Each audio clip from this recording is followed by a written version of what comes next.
هذا القارب يسرب بشكل كبير لدرجة لا يمكنني حتى التركيز على التثبيت أو الحركة. عدة دقائق فقط وسيتحول إلى حوض استعماري.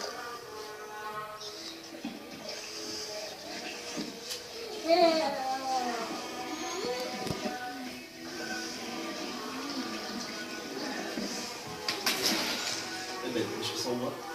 هذه الفتحة سيئة جدا. وضعت عدة رقع عليها وقت تحمل قليلا لفترة.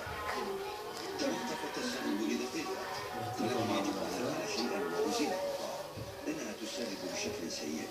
هذا يحفزني كي أفعل شيئا لأجد خشبة وأبني زوقا خشبيا من الطراز القديم. بهذه الطريقة يمكن أن أكون رجلا بالصناعات التقليدية. شيء أصنع منه زوقا خشبيا. خشبة مناسبة بشكل كاف لذلك، طويلة وكبيرة بشكل كاف لحمله. رائع ما تجده عندما تبحث في